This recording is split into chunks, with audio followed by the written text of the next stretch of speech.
مولاي صل وسلم دائما أبدا على حبيبك خير الخلق.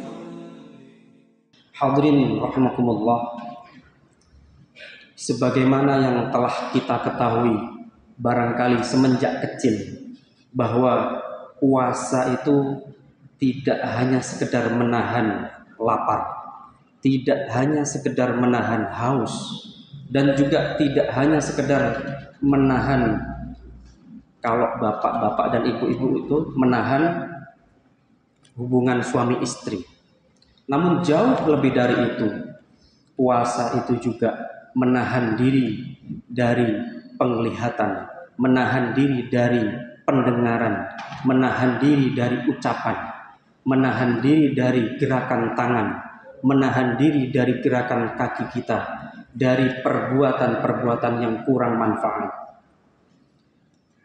Kalau hanya sekedar menahan lapar dan haus, jangankan orang yang dewasa atau yang sudah lansia, yang balita saja, insya Allah kuat. Saya punya anak usia 6 tahun. Hari pertama, kedua, dan ketiga, itu alhamdulillah bisa puasa sampai maghrib. Itu saya sebagai ayahnya ya kaget. Kok bisa anak kecil puasa sampai maghrib? Begitu hari keempat nggak kuat. Karena apa? Sudah mulai masuk sekolah.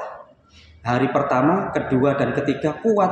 Karena hanya di dalam rumah, di dalam kamar, hanya nonton YouTube misalkan. Jadi kalau anak kecil saja bisa, pasti kita yang sudah dewasa, yang sudah tua, insya Allah bisa. Kalau hanya sekedar menahan lapar dan haus. Maka puasa kita yang barangkali sudah satu pekan atau lebih satu hari bagi yang puasa hari Sabtu, itu kita bisa mengkoreksi diri kita. Sudah maksimalkah tingkat atau level puasa kita? Atau jangan-jangan masih hanya sekedar menahan lapar dan haus itu tadi? Dari salah satu banyak sifat yang dinisbatkan oleh Allah Subhanahu wa taala daripada sifat-sifat hayawan, sifat-sifat hewan yang ada di dalam diri manusia. Dari sekian contoh, itu ada salah satu yang dicontohkan oleh Allah Subhanahu wa taala pada surat Al-A'raf ayat 176 itu. A'udzu billahi minasyaitonir rajim. Bismillahirrahmanirrahim. Walau syi'na la rafa'nahu biha walakinnahu akhlada ilal ardi wattaba'a hawa. Famathaluhu kamathalil kalbi in tahmil 'alaihi yalhath aw tatrukhu yalhath. Dzalika mathalul qaumil ladzina kadzdzabu biayatina faqassasil qasasa la'allahum yatafakkarun. Al-ayah. Arti bebasnya, dan jika Allah itu mau, dan jika Allah itu berkehendak, maka mudah saja bagi Allah itu mengangkat derajat manusia. Akan tetapi Dia sendiri yang tidak mau diangkat derajatnya, yang tidak mau diangkat martabatnya. Karena apa? Karena pikiran dan hatinya tertambat pada dunia. Karena pikiran dan hatinya tertambat menuruti hawa nafsunya.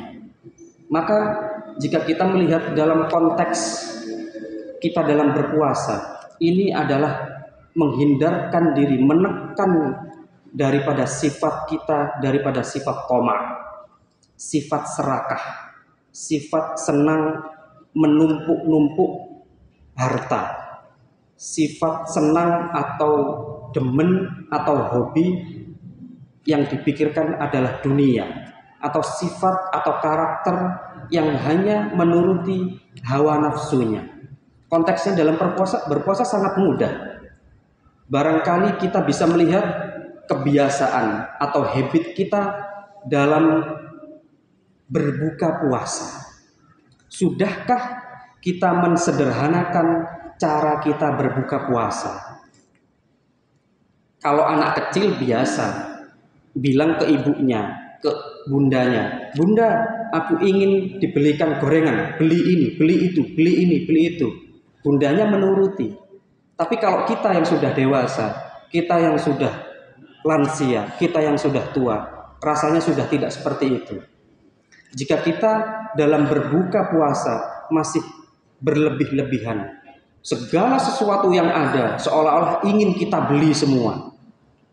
Apapun yang kita lihat ingin kita beli semua dan seolah-olah akan kita makan semua.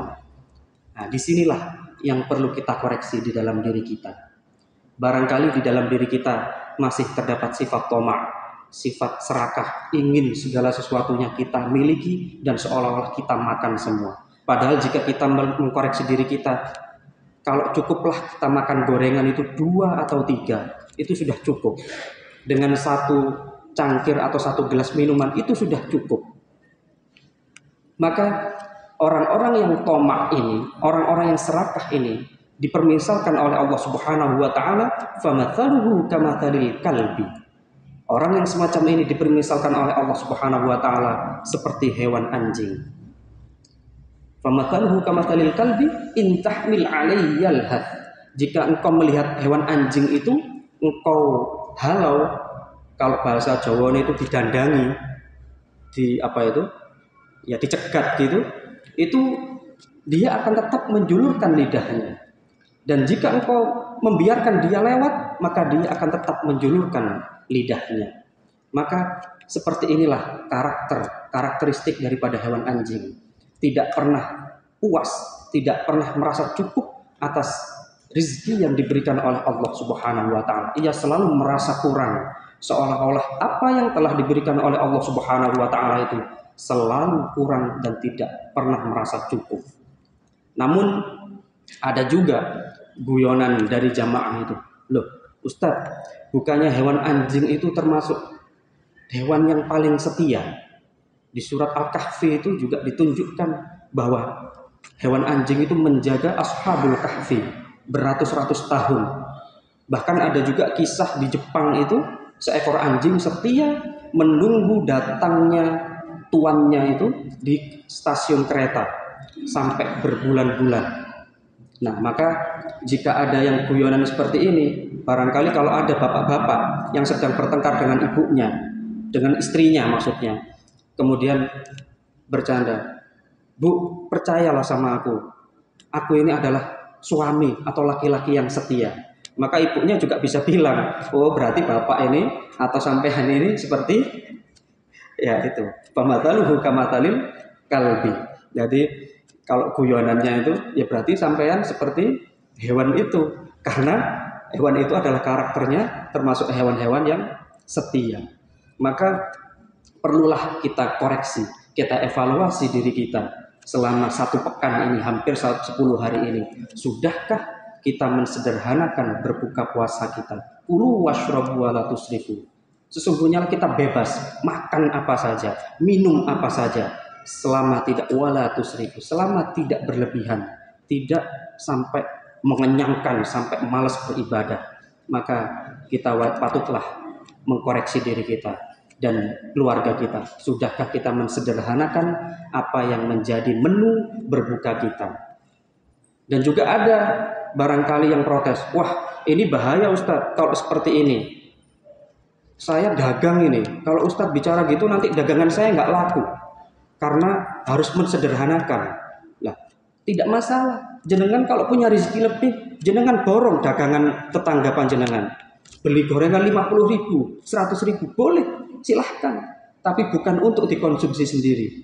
Beli yang banyak, tapi untuk disedekahkan, untuk disedekahkan, entah di masjid, entah di tetangga atau saudara-saudara. Sehingga apa? Rezeki yang kita miliki bukan hanya kita yang menikmati, namun orang lain. Yang mana kita, jika kita memiliki sifat tomak, menumpuk-numpuk harta kekayaan, kenapa kita tidak memiliki hasrat untuk menumpuk-numpuk pahala juga? Sedangkan kita tahu di bulan Ramadan ini adalah bulan yang dilipat gandakan pahalanya. Maulaya salli wa sallim daiman abadan ala habibika